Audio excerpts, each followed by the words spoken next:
Hello everybody, welcome to my channel Chapter Chat, and today we'll read a poem Dawn at Puri by Jayant Mahapatra. So Jayant Mahapatra was born on 22nd October 1928 and he was the first poet to win Sahitya Academy Award for English Poetry, and he also got the Padma Shri in 2009. So today in this poem we'll read about Dawn at Puri. So in this particular poem there is no rhyme scheme. So let's start.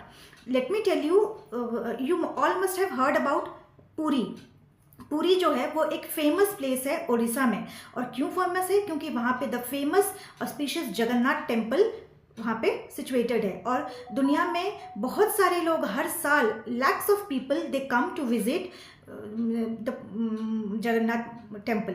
और इस यहाँ पे वो बहुत भव्य मंदिर है और उस मंदिर की मान्यता बहुत ज़्यादा है, इसीलिए बहुत लोग आते हैं वहाँ पे दर्शन करने के लिए. सो हियर इस पोएम में पोइट हमें बताना चाहते हैं कि dawn at Puri, dawn means morning, तो वो उस चीज़ को, वो एटमॉस्फेयर को डिस्क्राइब कर रहे हैं. पूरी कैसा है वहाँ पे, लोग वहाँ पे कितने भगवान को कितना मानते हैं, और हमारे कुछ सोशल कस्टम्स और ट्रेडिशंस के बारे में भी पोइट ने डिस्कस किया है. तो let's start the poem. Endless crow noises a skull in the holy sands. So starting में एंडलेस क्रो नॉइजेस, तो पोइट यहाँ बता रहे हैं कि वहाँ पे जब पोएम शुरू होता है तो क्रो जो होते हैं वो बहुत कॉ कॉ करके जैसे आवाज़ करते हैं, तो क्रो, बहुत सारे क्रो वहाँ पे हैं और वो नॉइस वहाँ पे क्रो अपने चिल्ला रहे हैं वहाँ पे. A skull in the holy sands, a skull in the holy sands मतलब वहाँ पे एक स्कल, वो सैंड्स के जो बीच है वहाँ पे एक स्कल दिखाई दिया. स्कल यानी कि जो डेड बॉडी होती है, जो पर्सन की डेड बॉडी, जिसको स्कल जिसको बोलते हैं, वो वहाँ पे सैंड में पड़ा हुआ है. Till sits empty country towards hunger, the skull is half but it is not cremated properly. जो स्कल है वहाँ पे, जो बॉडीज़ वहाँ पे क्रिमेट किए जाते हैं, वो स्कल शायद प्रॉपरली जला नहीं है और वो स्कल वहाँ पे आधा पड़ा हुआ है. क्यों ऐसे पड़ा हुआ है? क्योंकि जो गरीब लोग हैं, जो अपनी जो नियर एंड डियर वंस की जो डेड बॉडीज़ को लाते हैं वहाँ पे क्रिमेट करने के लिए, तो वो स्कल वहाँ से अच्छी तरह से जल नहीं पाया और वो कहीं पे एक स्कल पड़ा हुआ है. White clad widowed women pass the centres of their lives. तो पोइट यहाँ पे कह रहे हैं white clad widowed women. White clad मतलब जो विडोड यानी कि जिन विमेन के हस्बैंड की डेथ हो चुकी है और वो वाइट कपड़े पहनते हैं. इंडिया में ऐसे कस्टम्स हैं कि जो विडो हैं वो वाइट कलर के साड़ी या ड्रेस ये सब पहनेंगे और वो लाइट कलर्स के ड्रेस पहनेंगे. And past the centre of their lives, these women are widow. और उनके हस्बैंड के डेथ होने के बाद उनकी लाइफ में बहुत कुछ जो अम्यूजिंग चीज़ें होती हैं, जो हैप्पी चीज़ें होती हैं, वो नहीं रह जाती हैं.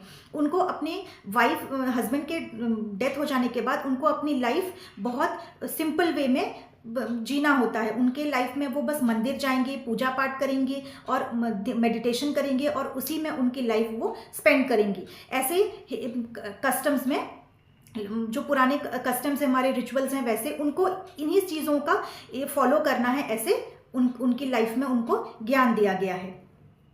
They are not allowed to enjoy their life, rather they have to spend their life in meditation, rituals, और पूजा पाठ करने में उनको ये सब करके उनको अपनी लाइफ स्पेंड करनी है.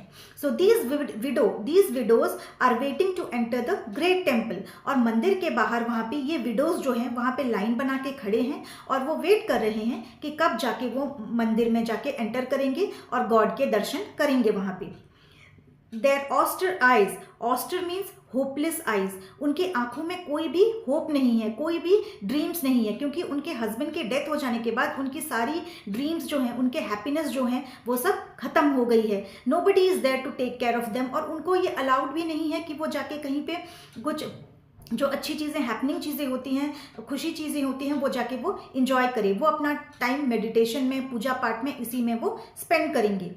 Stars like those caught in a net hanging in the drawing shining strand of faith. So stars like those caught in a net. Poet यहाँ पे बोलना चाहते हैं कि जैसे इस लाइन को you have to understand it little bit properly.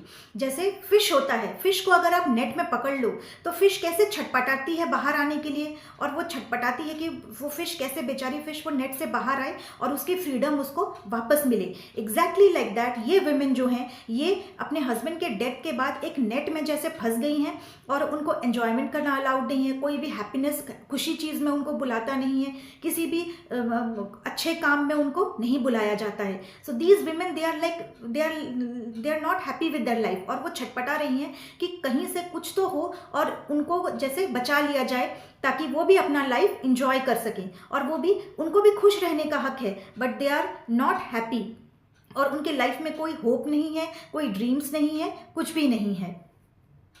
The pale early light catches ruined leprous cells healing against one another. तो लेप्रिश सेल्स यहाँ पे जो बेगर्स होते हैं, मंदिर के बाहर जो बेगर्स होते हैं, लाइन में जो बैठे रहते हैं, उनको बोला गया है. सो उस मंदिर के बाहर बहुत सारे बेगर्स हैं जो बैठे हुए हैं, ताकि मंदिर से जो लोग आते हैं मंदिर दर्शन करने के लिए उनको कुछ दे दें और वो उन लोगों को कुछ खाने को मिल जाए. तो जो ये लोग जो हैं ये गरीब लोग हैं और they can not enter the temple, और वो बाहर ही बैठे रहते हैं, बाहर से ही दर्शन करके चले जाते हैं. And these people they are very poor, they are beggars, और वो इसी उम्मीद में हैं कि कोई उनको कुछ दे दे, कुछ पैसे दे दे, कोई फूड दे दे तो उनको खाने पीने लगे और उनका दिन कैसे निकल जाए. So these people they are very poor, और उनमें कोई उम्मीद नहीं है. ऐसा नहीं है कि वो ये करके बहुत पैसे कमा लेंगे, बस वो 1-2 दिन का ही वो जितना खाना मिले, they are striving, they are asking for the food so that they can eat, ताकि उनको रात को भूखा ना सोना पड़े. A mass of crouched faces without names. So crouched faces means दो जो लोग यहाँ पे beggars कौन होते हैं, जिनके पास पैसे नहीं होते, खाने की बहुत कमी होती है. So their faces are crouched means they are not happy, they are unsatisfied with their life. तो यही लोग आके वो मंदिर के बाहर भीख मांग रहे हैं और उनकी जो कंडीशन है वो बहुत पुअर है, बस वो खाने के लिए वो वहाँ पे, ताकि उनको कुछ मिल जाए, इसीलिए वो मंदिर के बाहर बैठे हैं.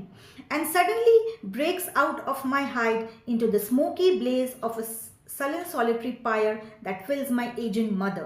So poet यहाँ पे कह रहे हैं ये सब चीज़ देखने के बाद suddenly the poet eye catches a smoky blaze. अचानक उनको एक स्मोक दिखाई देता है जो बहुत ज़ोर से जल रहा है, और वो स्मोक जो है वो आकाश को स्काई को छू रही है. That is burning near the temple, और जो बर्न हो रहा है, जो स्मोक्स निकल रहे हैं वो मंदिर के पास साइड में बर्न हो रही हैं.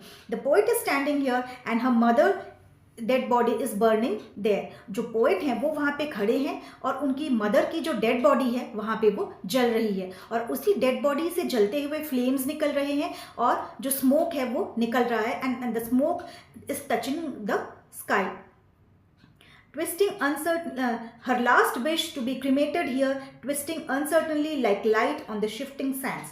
So poet यहाँ पे कहना चाहते हैं the poet's mother's last wish was to be burnt here.